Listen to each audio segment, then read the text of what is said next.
Alors, en ce moment, c'est compliqué d'avoir un mantra, à part se dire qu'il faut garder un moral d'acier pour traverser tout ce qu'on traverse. D'habitude, mon mantra est une phrase de Marcel Pagnol que j'adore, qui est « Tout le monde savait que c'est impossible.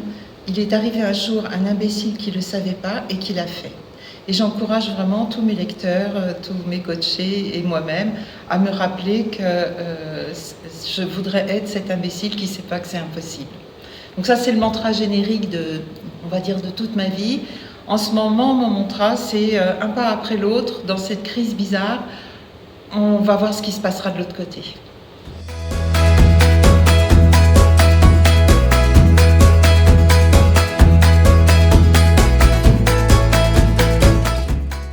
Vous me demandez quel est mon petit bonheur du jour, et en fait, moi, j'ai pas un petit bonheur du jour, mais j'ai 10, 20, 30 petits bonheurs du jour.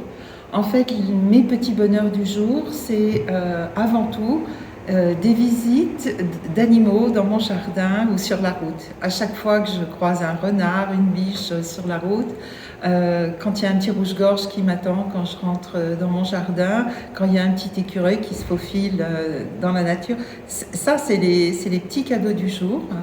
Et puis ensuite, c'est tous les levers de soleil, tous les couchers de soleil, c'est les nuages, c'est les odeurs, enfin des bonheurs, il y en a plein en fait, il y en a plein.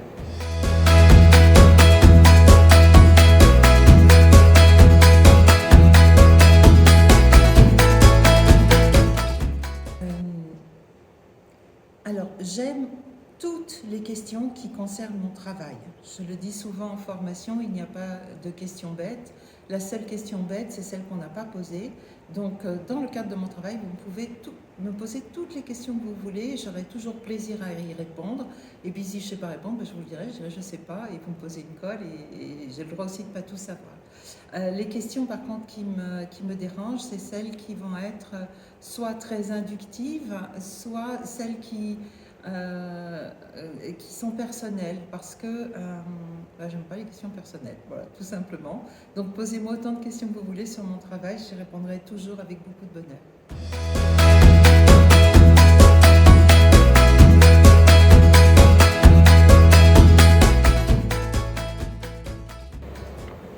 Alors, au travail, moi, ce que je vous recommande, c'est d'arriver à combiner habilement l'envie de bien faire avec la nécessité de garder beaucoup de recul. Moi, je vous invite vraiment à ne rien prendre à cœur, à ne rien prendre à titre personnel, à faire de votre mieux, mais à pas non plus vous demander l'impossible, et puis à privilégier, quelle que soit la tâche, les rapports humains dans le travail. Parce que les rapports humains, c'est vraiment la petite goutte d'huile dans les rouages qui fait que les choses vont fonctionner bien ou pas. Donc plutôt que de vous concentrer sur votre tâche, concentrez-vous plutôt sur le relationnel et faire en sorte d'avoir un mot gentil pour tout le monde, d'être un peu à l'écoute, d'avoir des moments de convivialité aussi. C'est fait pour ça le travail.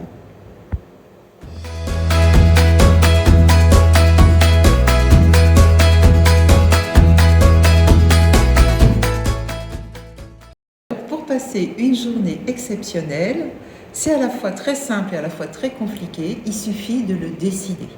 Il n'y a que vous qui pouvez décider que vous allez voir tout ce qui est exceptionnel dans une journée ordinaire et personne d'autre.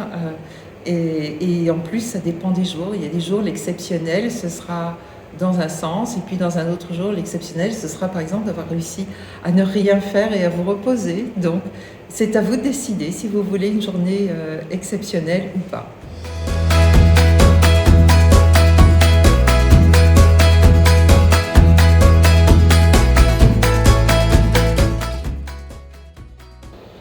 Fiction ou réalité, je dirais que la réalité en général dépasse de beaucoup la fiction.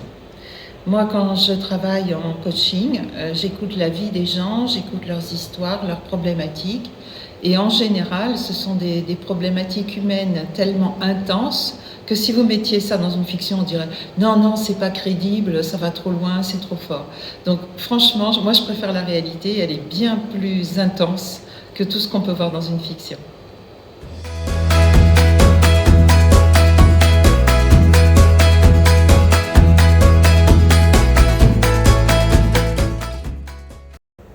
Vous me demandez si je préfère les films ou les séries, et moi je vais vous répondre ni l'un ni l'autre.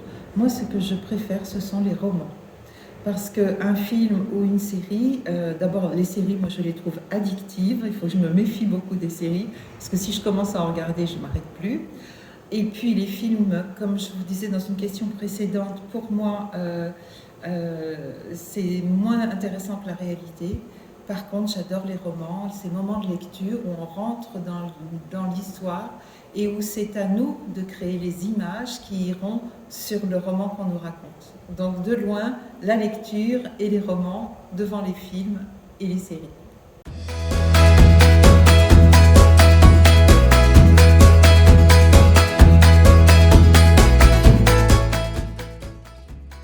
La musique à écouter le matin de réveil, c'est celle qui va ambiancer votre journée et votre démarrage dans la journée.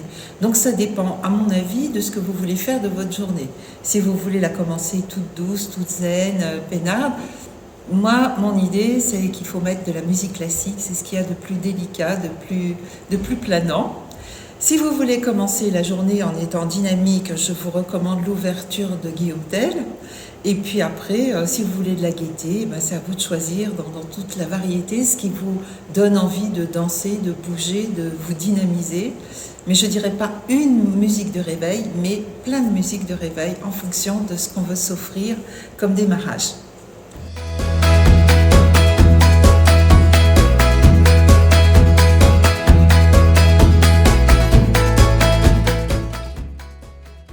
Bien que je sois assez âgée, je n'ai aucune nostalgie du passé. Moi, les années 70-80, je n'en suis pas du tout nostalgique.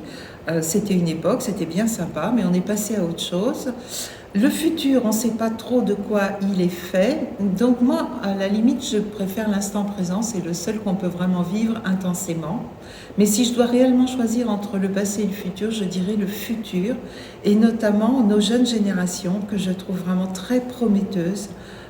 Tous ces jeunes gens qui sont, de mon point de vue, assez fantastiques, intègres, créatifs, déterminés. Donc je fais partie de ces gens qui ont eu une foi absolue dans leur jeunesse et je me régale à les voir vivre et préparer leur avenir et ma vieillesse.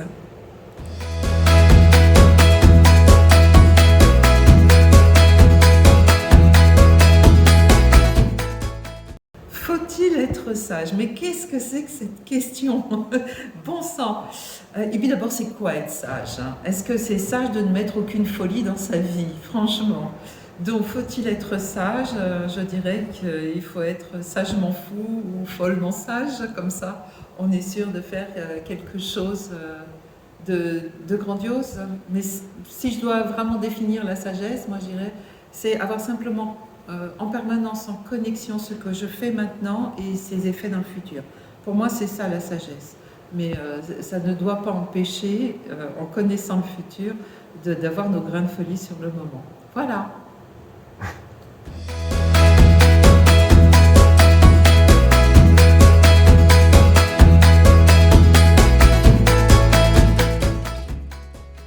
Donc ce que j'ai envie de vous dire, c'est que si vous vouliez améliorer le monde, la première chose à faire, c'est de travailler sur vous-même et non pas d'essayer de changer les autres ou de changer le cours des choses.